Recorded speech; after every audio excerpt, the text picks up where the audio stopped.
Hello everyone, welcome to Econ Time. This is part 5 of chapter 5. We are going to talk about income approach now.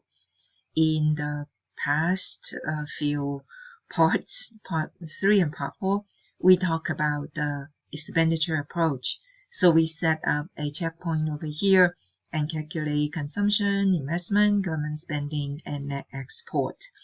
So now here we are going to talk about the income approach. We set a bar over here, a checkpoint over here, and count all of the incomes to get the GDP. So because the income approach is adding all of the income together, so we try to give it another name called GDI, gross domestic income, when we add the income. Okay, so you all remember what are included in income, right? When the firms pays households wages for their labor, rent for their land, profit for the capital, and interest is also for the capital and for something else. So all of those payments is in GDI. Okay, so I have a dot over here. What do I omit it? There are some adjustment terms over here that has something to do with taxes. And the formula is pretty long with all of those adjustment items in here. And I don't require you to know all of it. If you really want to know, you can either Google it for what is the formula for GDI, or in my textbook, it's in my textbook. And all I want you to know is the basic concept. What should be included in GDI? So just to remember, all different type of income, all kind of incomes that is made inside the country is going to be included in GDI. Okay? Alright, so question number 1. If a foreign citizen works in the United States, should his or her income be added into US GDI? What do you think? Your question should be, is this income? Yeah, they make their income. Is this made in the United States? Yes. Okay, then add it into US GDI. Yeah, so we don't really care about whether they are foreigners or, US citizens. As long as that is the income made inside the United States, we add that into US GDI. Okay, so the answer is yes. Okay, question number 2. Some American basketball players play in Canada. Should their income be included in the US GDI? What do you think? No, right? Because that income is made in Canada. So income made in Canada does not include in US GDI. Do you understand? Well, GDI has nothing to do with tax, okay? These American players still have to pay their income tax in the United States. Yeah. Whatever income that you make outside the country, you still have to make US income tax, but it's not in gross domestic income. Get it? Very good. So from an entire economy's point of view, when you add the value of all of the final goods and services together, which you get GDP, that value is always equals to when you add all of the income made in the country together, which is GDI. So the value of GDP always equals to the value of GDI. It cannot be different. It has to be the same. So remember this. This is a very important concept. Okay? Here is an example. The example is this. This is a chain of business activity. Farmer Adams harvests wheat and sells it to Miller Bush for $1,000. So Miller Bush grounds this wheat into flour and sells it to Baker Carson for $3,000. And then Baker Carson make cookies with the flour and sells the cookies to consumers for $6,000. So this is a chain of business activity, one connected to the other one. So the question here is, how much should be added to GDP? What do you think? GDP includes final goods and services only, right? So which good here is final? The cookies, $6,000, right? Those are intermediate because the 1,000 wheat turned out to be flour, and then the flour turned out to be cookies. So cookie is the final product.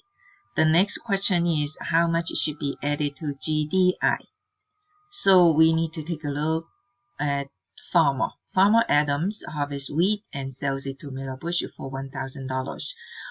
For the sake of simplicity, we omit the cost, okay? So suppose this is Farmer Adams' net income. So we should add that into, we add that into GDI in here. Okay, next, Miller. Miller Bush grounds the wheat into flour and sells it to Baker Carson for $3,000. So what is Miller Bush's net income? He sells it for $3,000, but he needs to pay Adams for $1,000, right? So among the $3,000, $1,000 is the cost. Therefore, he only makes $2,000 profit, right? So that is Miller Bush's net income. For that reason, we add $2,000, Miller Bush's net income. Okay, now Baker Carson, he makes a cookie and sells it for $6,000, but the cost is $3,000 he need to pay for the flour, right? So Baker Carson makes how much profit? $3,000, right?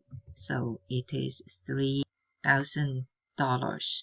Okay, so what is GDI? It equals to how much? 6,000.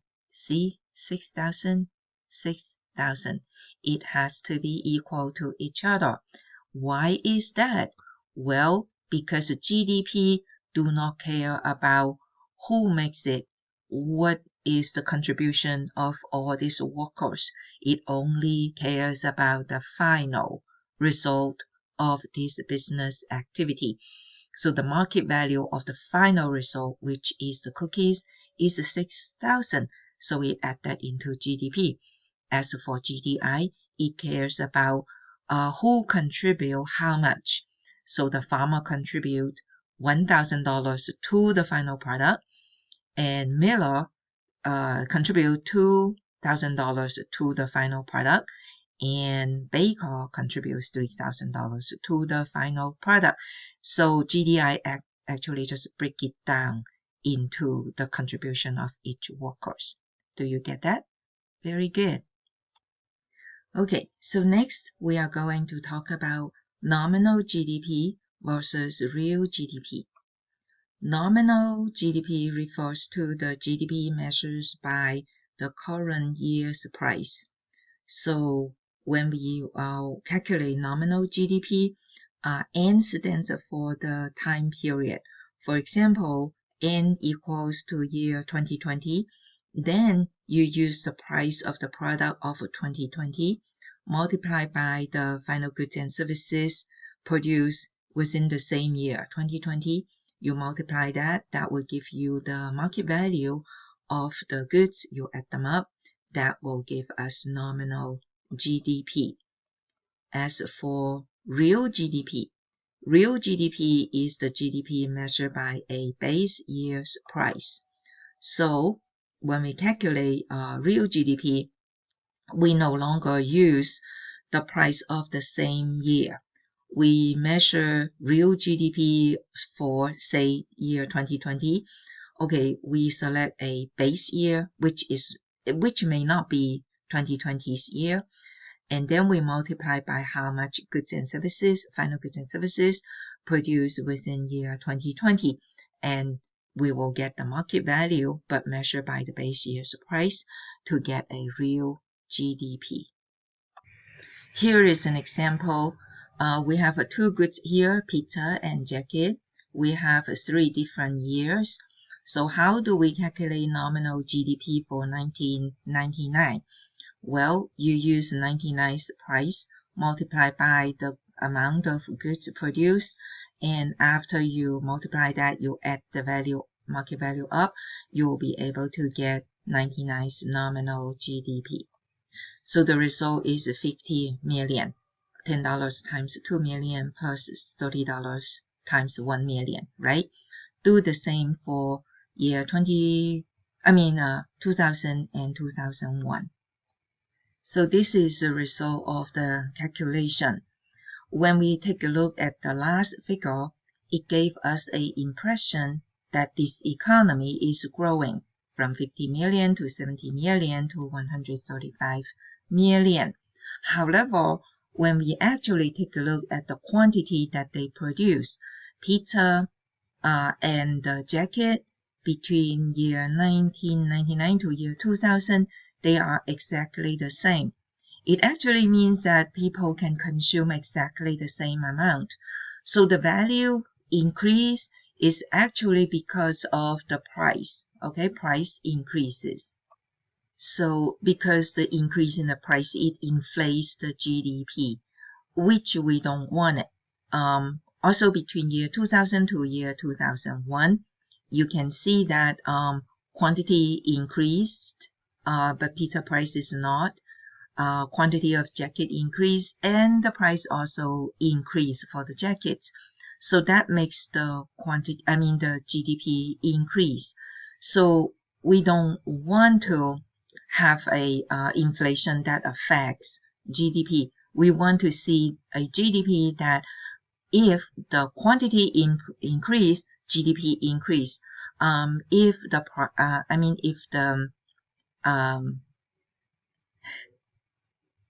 price increase, we don't want that to affect the GDP. So because of that, we have a concept of real GDP. So I'm running out of time, so I have to use the other video to calculate real GDP. Okay, sorry about that. The software that I used to record my lecture has only 15 minutes for me to do it, so I have to stop here. It's already 13 minutes. Okay, so I'll see you in the next part. Bye.